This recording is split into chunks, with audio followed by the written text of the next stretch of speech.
गावे आवेला ना बोले आवेला ना लगन के बजावे आवेला। दासी कहो पिया कि दुनिया के माई हो हमारो माई हो, कहती है क्या कहती है?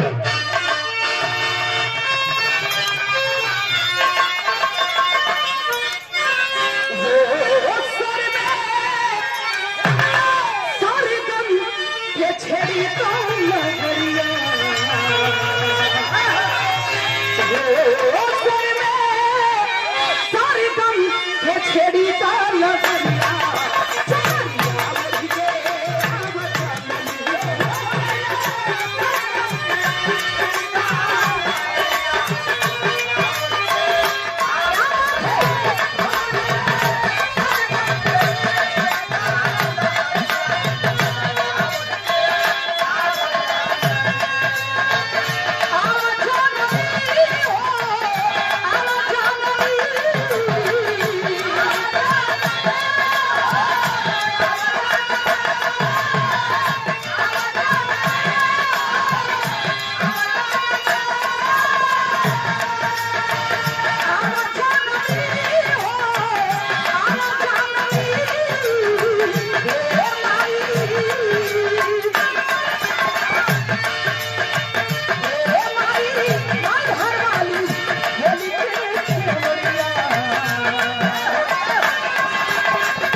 आपने सम्मानित किया भैया के चरणों में नमन।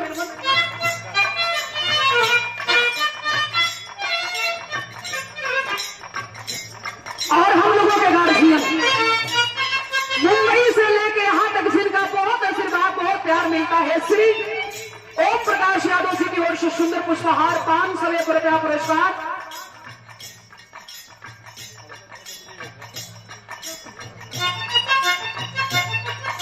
और ये युवा शक्ति संघ के राष्ट्रीय अध्यक्ष बड़े भैया श्री सुनील यादव जी की ओर से सुंदर पुष्पहार 501 रुपया पुरस्कार देके आपने सम्मानित किया।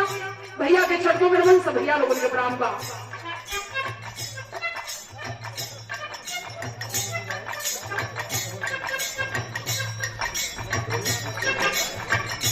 और आदरणीय हमारे गार्जियन श्री सच्चेलाल प्रमुख जी जो कलाकारों के बड़ा सम्मान करते हैं और कई कार्यक्रम में आपके आशीर्वाद हम कलाकारों के मिलन करेला। आप हमारे गार्जियन हैं, आपकी ओर से ये पुनः 500 रुपया पुरस्कार, ये मेरे लिए आपका आशीर्वाद है। चरणों में नमन। और ये सुंदर पुष्पहार जो कलाकारों के जब तक हम लोग यहाँ पे आए हैं तब से लेके और अब तक आपने बहुत प्यार बहुत आशीर्वाद दिया। श्री राकेश यादव जी जिला पंचायत सदस्य प्रत्याशी है आप, मालिक के आशीर्वाद बनल रहे, आप लोगों ने अपन प्यार आशीर्वाद दी हम। और ये सुंदर लिफाफा में ये कुछ आपका प्यार भी है आशीर्वाद भी है। चरणों में रवन से भैया लोगों के प्रणाम हुआ। अंतरा के पहली लाइन में कहती है क्या?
दम ना हो। कहा नाम बा कैसे?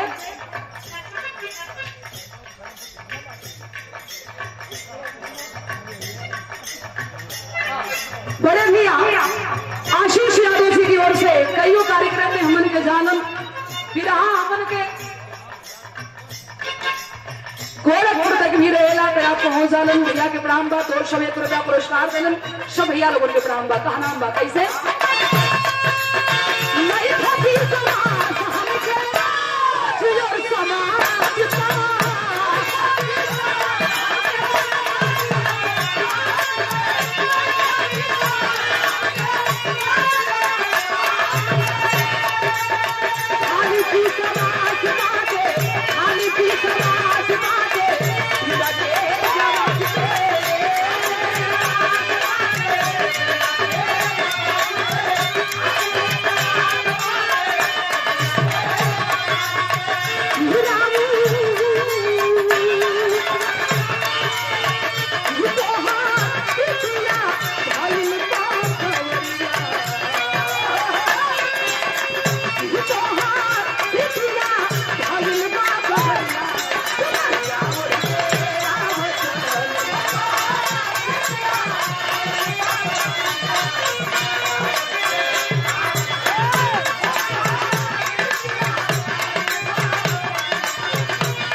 यादव प्रधान पद के प्रत्याशी ग्राम भौरवा की धरती से माननीय आपकी ओर से सुंदर पुष्पहार 501 रुपया पुरस्कार और भोजपुरी के बहुत सुंदर कलाकार जगह गाना आवेला तो पूरा भोजपुरी के छप छोड़ के रख देवेला श्री संजय लाल यादव जी। एक बार जोरदार ताली बजा के आप स्वागत करेंगे।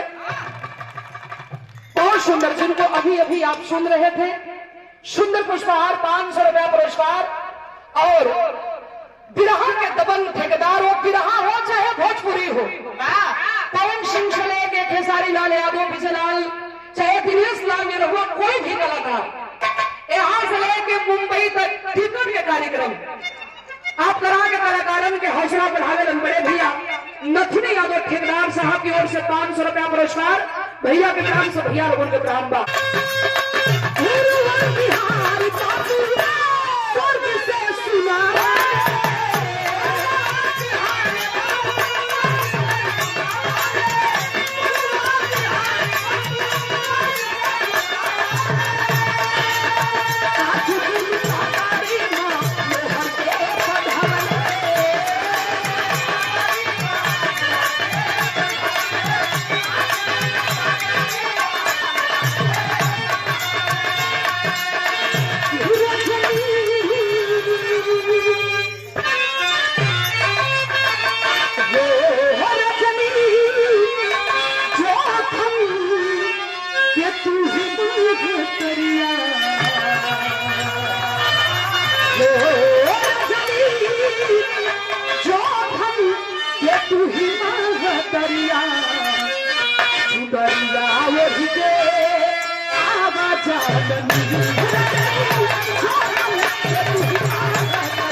तो उसे कोई पूछा था, बता दे ऐसे ही महीना के विषय में बड़ा जानकार हो। सब महीने में रहबे करे। वही सावन के महीना के माता पार्वती जी भगवान भोलेनाथ पे एकदम गरम भाई भगवान पूछत हुन पार्वती, ए पार्वती काहे मुंह फुला के बैठल हो? काहे फुल गइल हो? काहे गरमाइल हो? रहेगा नहीं, तू खाली ढोलक बजावा। गर्मी है लोग तू कब कौने दवाई के नाम बतावे लगभग तुम्हार गारंटी भी ना। पार्वती जी के भगवान बनाने का प्रयास करे थे कैसे?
भरी खाती कुछ पढ़े ना सोना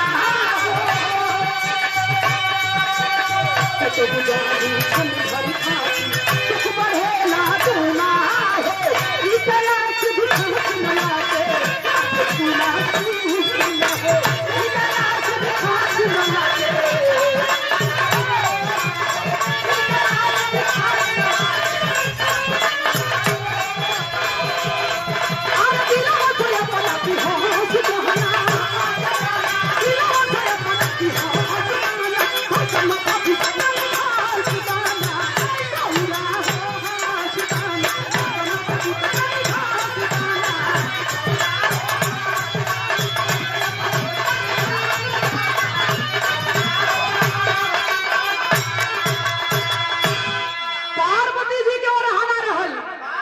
मास्टर बहुत ठंडी हो एक आंख लाइन रोमांटिक बजाला ऐसा गीत बजावा कि चौले गीत में सबके आनंद आवे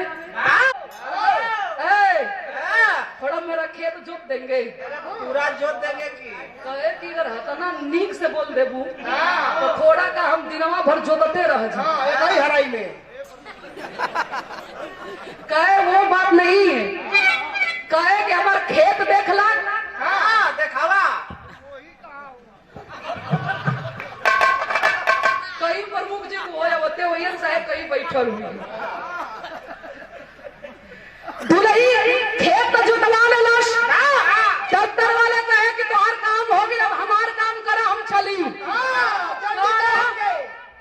कैसन तोहार काम कहे खेत जोतले हुआ ऊपरे ऊपरे खजुआ देला जोताई मांगत हुआ एको बेजा में मां कहे बड़ा गुंडई बतियावत हो तब दुलहिया कहले है का कहलस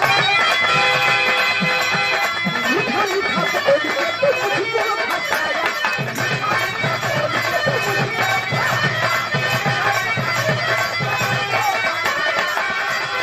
हार वही कैसे तुमको फसाया हार वही कैसे तुमको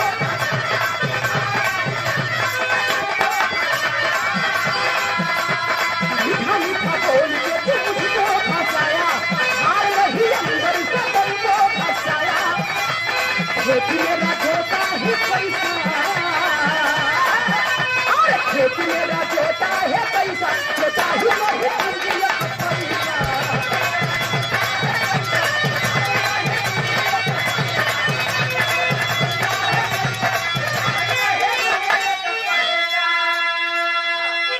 दुलही बड़ी परेशान रहल ई तो कोनो दुलही के परेशानी रहल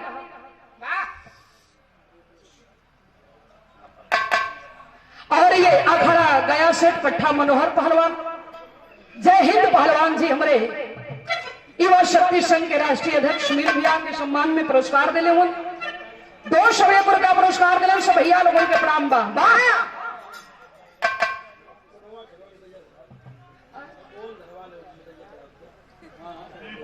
ना समझ पाई मोना मोना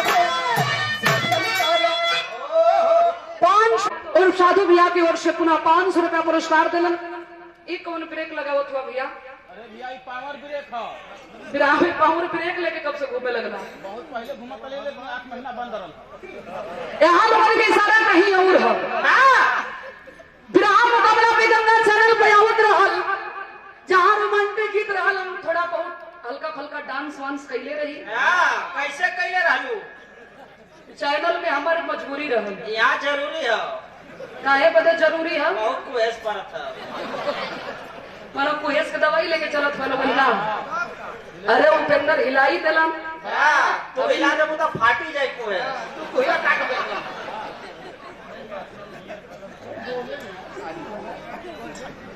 अब हिंदा हम उपेंद्र हिलाई भइल हवन तनी मनी हम हिला दे अभी राहुल हूं भाई निशा बाकी है थोड़ा सा हम दिखा देती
देवकली के धरती से 200 रुपया पुरस्कार बढ़ाला बा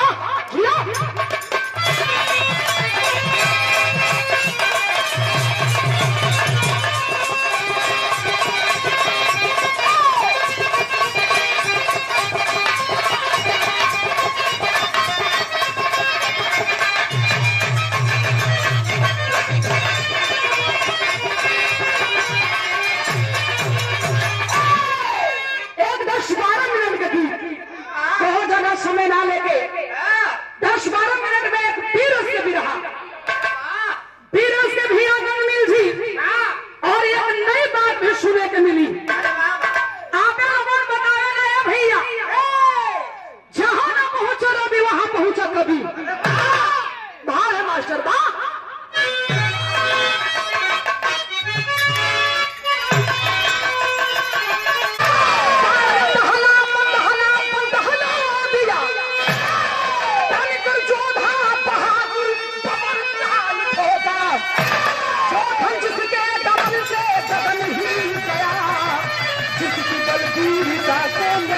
कोई रोका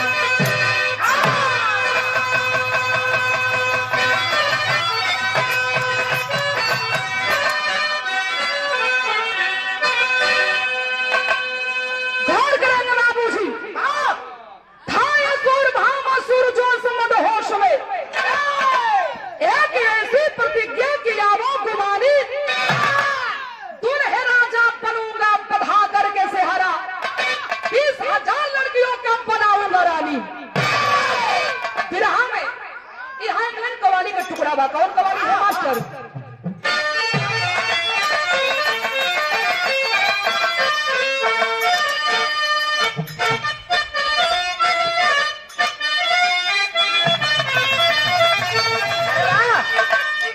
कोनो माशुका अपने आशिक के समझावत है पहले हेता अरे जब से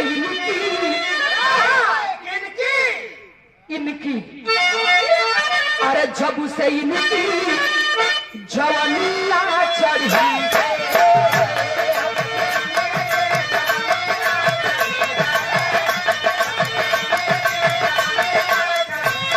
अरे जब से इनकी जवानिया चढ़ी है अरे ये हसीनों के पीछे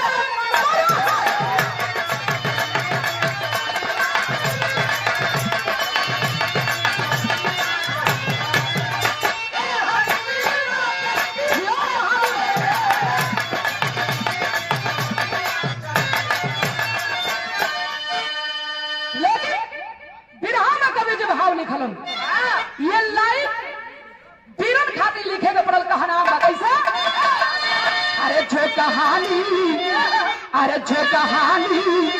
लहू में रंगी है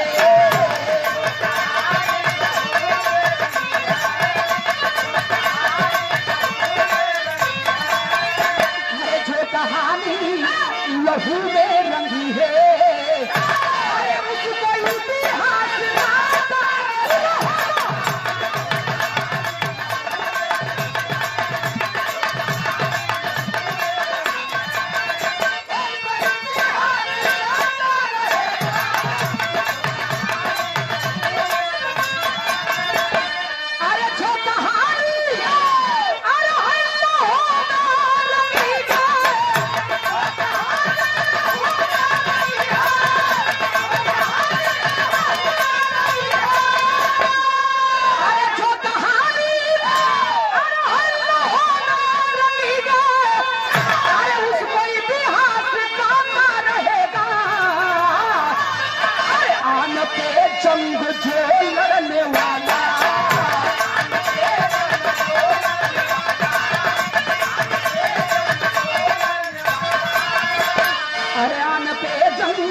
जो लड़ने वाला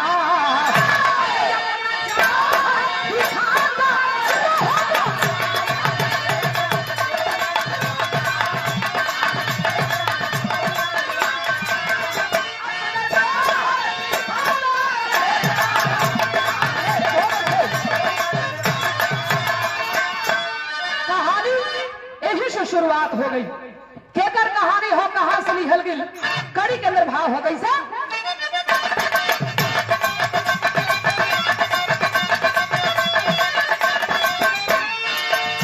धरती में मच गया है वो संतान का डंका, भारत में सबको डाल दिया बलवान का डंका।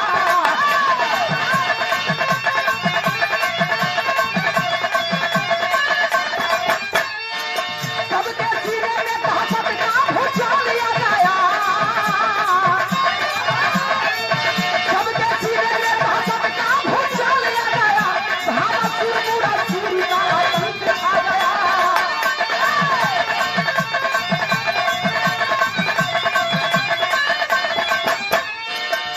हर राज में राजाओं का ऐलान किया है, हर राज में राजाओं का ऐलान किया है। सब देव लोग झुक गए, फरमान किया है।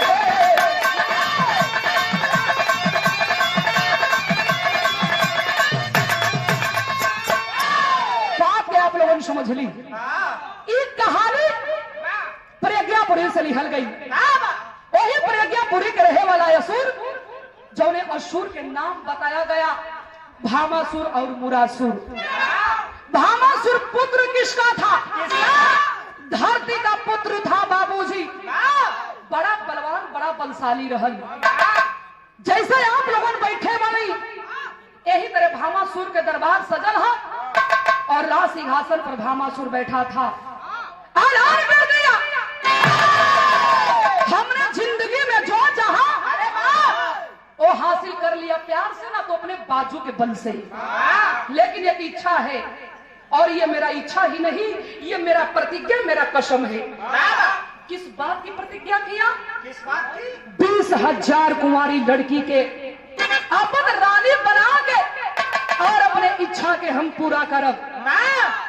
जितने लोग जमीन पर बैठे थे बाबूजी, तलवे के नीचे से जमीन खिसक गया। ये पागल बन चुका है। पूरे रियासत में हाहाकार मच गई। तो भाई का विरह में अगला गीत का मास्टर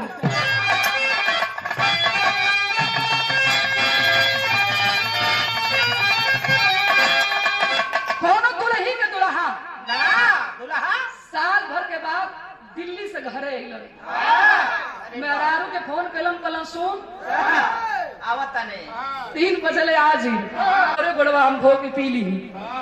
रहुआ खूब बतियाईला, शाम के चरपाई लगौलस कलम की। और साल भर तो होइए कि ना, तनी 2-3 घंटा आराम करी, बड़ी थकल है। बाद में हाल चाल कर जाएगी। तुझे घर बैठा रही लगल गोड़ दबावे, 1 घंटा बीतल, 2 घंटा बीतल, 3 घंटा बीतल, 4 घंटा बीतल, 5 घंटा भोर हो गई। भोर हो गई तब एकदम ही मेहरारू गुस्सा में लाल कहे, जब तो है सुतही के रहा तुम्हारा मार कहने की ना साल कोनो मेहरारू अपने मोरत की से कही काहे नहीं कही, कोनो काम ला कर अबे नहीं कर। वो दुल्हिया कहले कहा कहला कि मोरा वाक्य छोड़ दे के बिहा से मोरनिया।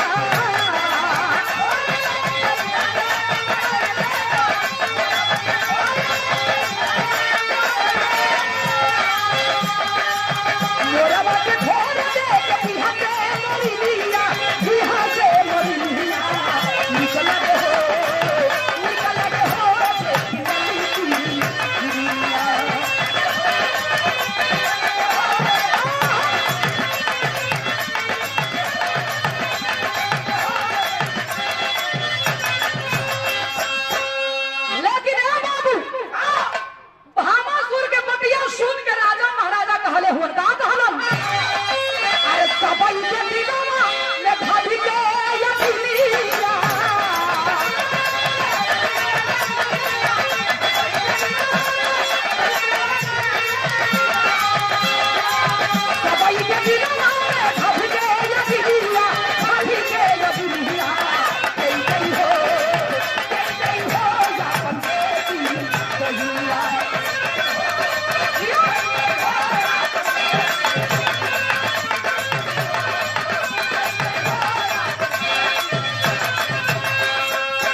बैठल बानी। एक बाप एक भाई की यह सपना होला कि हमार बेटी हमार बहन वो घर में जा जो उन्हें घर में जिंदगी भर सुख लिखल हो, दुख के परछाई ना पड़े। कौन ऐसा बाप भाई होगा कि जो अपने जीते जीते अपन बहन अपने बेटी के मौत के मुंह में डाल दी, इनकार कर दिया कि नहीं भामासुर, हम अपना जान दे सकते हैं लेकिन अपन बेटी बहन के सौदा कबो मंजूर ना कर पाई। जब इतना बात भामासुर सुना है बाबू, गुस्सा में पागल हो गया, उठा लिया धन सुमन, ऐलान कर दिया कि रियासत के लोगों के अंदर इतनी हिम्मत आ गई है, इतनी औकात है इनकी कि जो हमारा बाप काट दिए इसका अंजाम बहुत बुरा होगा। आखिर वो पापी अत्याचारी राजा महाराजा के संगे कैले कहा भाव हो मास्टर।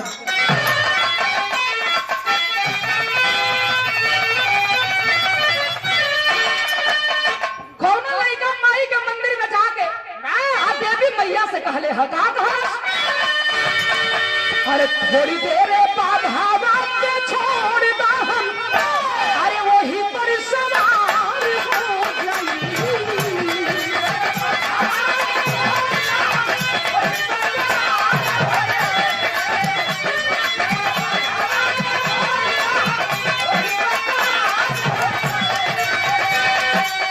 थोड़ी देर बाद हवा के छोड़ दा हम, वही पर सवार हो जाई। ये माई हो जाता है, ये माई हो जाता है, तेरी दामद अकेले की बहार हो जाई।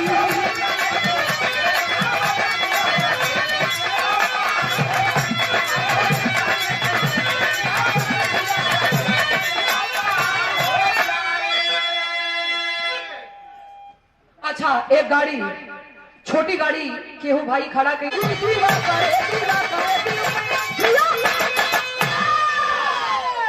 चल दिए भगवान। जाके भामासुर के समझावत हूं कि अय भामासुर, छोड़ दिए बेटियन के। अरे अपने से अपन बल अपन जोर कौनो बढ़ियार आदमी पजमावे के चाहिए। यह कोई अपना जात है, लेकिन वो अहंकारी और घमंडी अपने अहंकार अपने घमंड में चूर था। कहे भगवान अनहैया कन्हैया अपने जगह पे होगा, बड़ा हमदर्दी जागल है ना, ये लड़किन के छोड़ाया बने आयल हुआ ना, तैयारा लड़ाई के मैदान में हमसे युद्ध करे के हुई, जीत गई तो तोरे सामने हमके अपन रानी बना के अपनी इच्छा के पूरा करब, हार गई तो कोनो बात ना है। भगवान सोच गिरन की ओ हो ई ना एकर घमंड बोलो था, तो भगवान कहलन का विराह में चोरिया लगी बढ़ाला।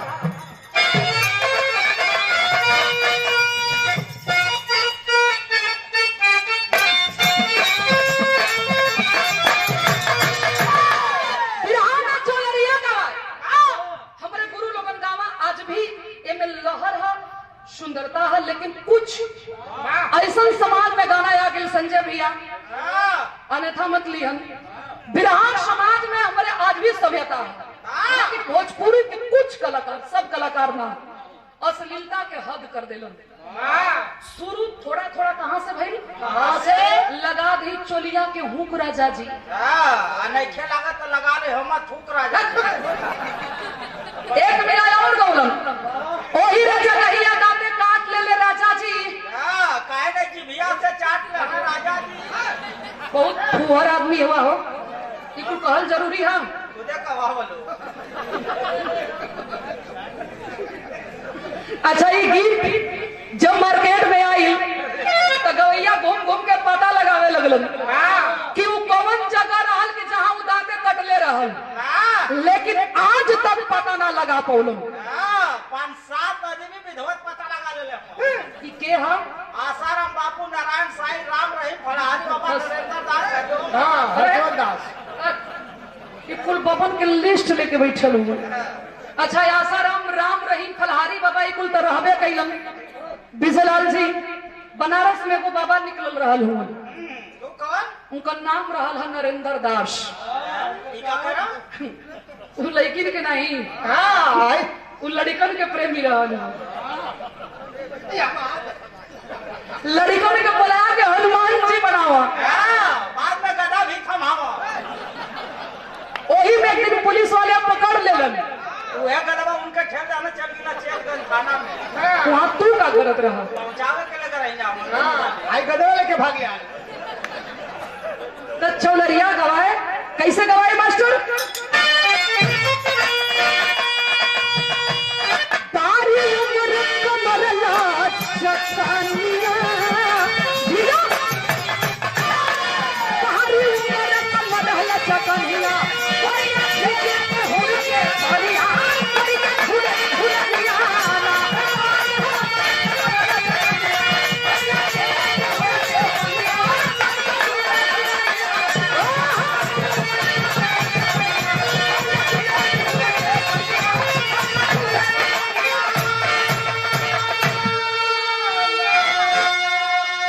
बैठ जी वहीं बैठ के आराम आराम से। संदीप उधर संग में लागल अनुसमान हो जवाना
कन्याकुमारी के कहलन कि कहा लोगन आजाद हो जा सकेलू। भगवान के पैर पकड़ कर रोवे लगनी कि मालिक कपार पर से बाप भाई के साया उठ गई। अब ये दुनिया में केहू सहारा ना बचल, आखिर हमने के जाएगी तो कहाँ जाए जी? कलन तब हमसे का चाहत बाड़ू। भगवान से 3 वचन बनवा के 16,100 कन्याकुमारी मांगती है। क्या मांगती है? आल्हा के अंदर भाव मास्टर।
एक दो जानी हो तो हिम्मतों बनौती हई 16,100 ले जाके करब का दौरी नागब का कलम के वचन दिले ही तो वचन से कटब नहीं, लेके चलब जरूर।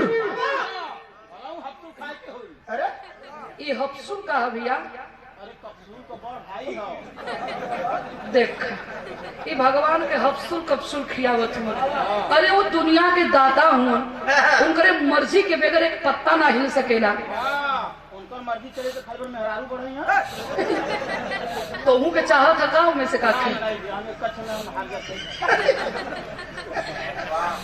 दवाई मंगा भाई सही है नहीं चला।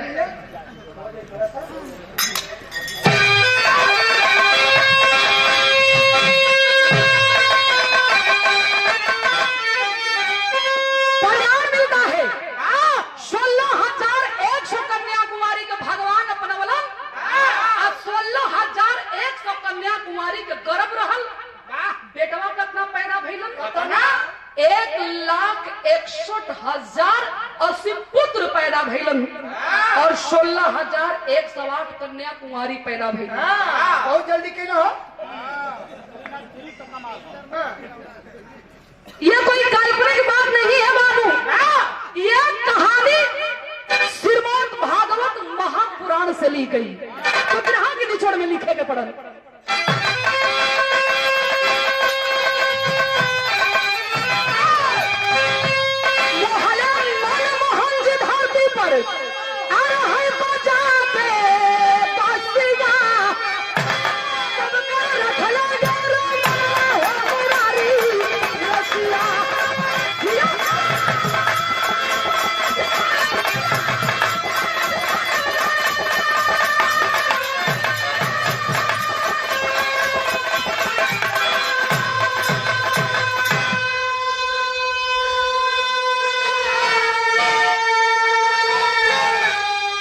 हरि हमारे हरि ने खातिर हरि ने हरि से हारे। हरि नंदन हरि सूर्य दे अरे दुष्टन को आगे मारे। देखे डरो तुम हो मुरारी रसिया।